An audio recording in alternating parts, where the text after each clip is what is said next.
नमस्कार. भारतीस मराठी तडकामध्ये आपले खूप खूप मनापासून स्वागत आहे. कोल्हापुरी झणझणीत अशी मिसळ आज आपण बनवणार आहोत. त्यासाठी मी मटकी घेतलेली छान असे मोड आलेली आहेत. आपल्याला छान असं कुठल्याही प्रकारचं वाटण न करता किंवा कुठल्याही प्रकारचा मसाला न बनवता आपण आज कोल्हापुरी झणझणीत मिसळ आज आपण बनवणार आहोत.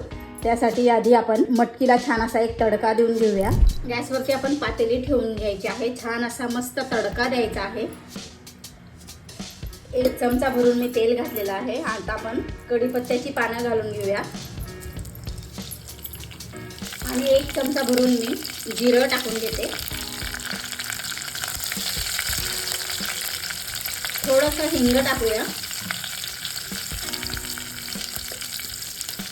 आणि आपल्याला हळद टाकून घ्यायची आहे. अर्धा चमचा मी हळद टाकून घेतलेली आहे. आता आपल्याला ही मटकी टाकून घ्यायची आहे. छान अशी एका पाण्याने धुवून घेतलेली. हळद मला थोडी कमी वाटते, अजून आपल्याला हळद टाकून घ्यायची आहे.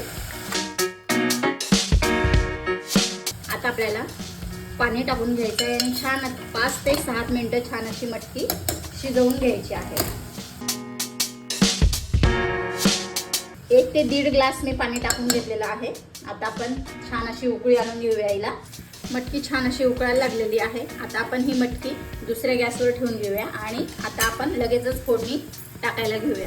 कढई ठेवलेली आहे गॅसवरती. आता आपण 2 चमचे तेल घालून घेऊया.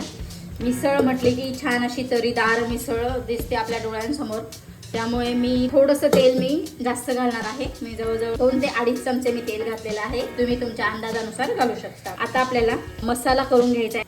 आपण कुठल्याही प्रकारचं वाटण केलेलं नाहीये, त्यामुळे आपल्याला मसाला म्हटलं तर कुठला घालायचा आहे. आज आपण कोल्हापुरी मिसळ मसाला आपण घालणार आहोत. छान असा तरीदार आणि झणझणीत हा मसाला आहे. तो मसाला टाकून आज आपण मिसळ बनवणार आहोत. आता आपण 2 कांदे कापून घेतले. ते कांदे आपल्याला टाकून घ्यायचे आहेत. 2 कांदे आपण टाकून घेतले आणि आता आपण छान असा कांदा मऊ करून घ्यायचा आहे. त्यासाठी मी आता मीठ टाकून घेते. चवीनुसार आपल्याला मीठ टाकून घ्यायचं आहे. कांदा पण लवकर नरम होईल आणि आपलं मीठ पण पूर्णपणे आताच आपल्याला हे मीठ टाकून घ्यायचं आहे. कांदा आपला मऊ झाला आहे, तोपर्यंत आपण त्यात आता लसूण अद्रकची पेस्ट टाकून घेऊया. मी खलबत्त्यातच टेसून घेतलं होतं. जवळजवळ 15 ते 20 लसणाच्या पाकळ्या आणि एक इंच अद्रकचा तुकडा घेतला आहे आणि छान असं खलबत्त्यात टेसून घेतलेला आहे तो. आता आपल्याला मोठ्या आकाराचा टमॅटो घेतला होता, तो आपण टाकून घ्यायचा आहे. कांदा टमॅटो छान असा मऊ झालेला आहे. आता आपल्याला टाकून घ्यायचा आहे कांदा लसूण मसाला. जवळजवळ मी 2 चमचे कांदा लसूण मसाला घेतलेला आहे आणि 2 चमचे धना पावडर घेतलेली आहे. आणि आपल्याला हा टाकून घ्यायचा आहे कोल्हापुरी मिसळ मसाला. बघू शकता तुम्ही.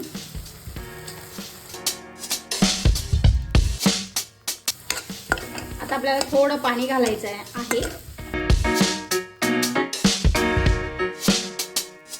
मसाला छान असा शिजवून घ्यायचा आहे आपल्याला तेल सुटेपर्यंत. मसाला छान असा तेलात परतून झालेला आहे आणि तेल छान सुटले आता मसाल्याला. आता आपण शिजवलेली मटकी टाकून घेऊया. बघू शकता तुम्ही, छान असं आपण कुठल्याही प्रकारचं वाटण केलेलं नाहीये, तरी देखील आपली मिसळ किती छान अशी तरीदार आणि खूप अशी घट्ट झालेली आहे. आता आपण थोडं यात पाणी घालून घेऊया. थोडं पाणी गरम करून घेते. गरमच पाणी आपल्याला घालायचं आहे. आणखीन आपल्याला 1 ग्लासभर पाणी टाकून घ्यायचं आहे. मी मटकीतच गरम करून घेतलं होतं पाणी. किती छान अशी मस्त तरीदार आणि झणझणीत अशी आपली मिसळ तयार झालेली आहे. तुम्ही बघू शकता. छान उकळी आणून घेऊया. आपण कोथिंबीर टाकून घ्यायची आहे. जवळजवळ आपल्याला 2 ते 3 मिनिटासाठी छान अशी उकळी आणून घ्यायची आहे. मिसळ उकळायला लागलेली आहे. आता मी गॅस थोडा मंद करते, बारीक करते.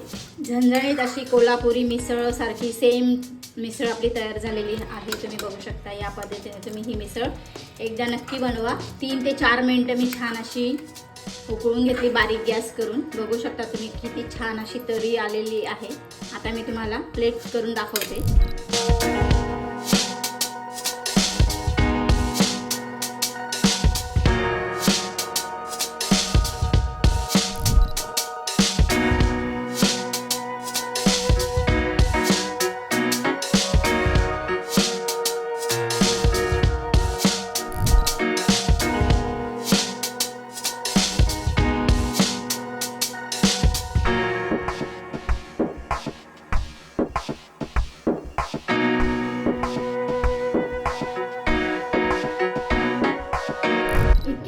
साहित्यात आणि कुठल्याही प्रकारचं वाटण न करता आपण अशी झणझणीत तरीदार मिसळ बनवलेली आहे.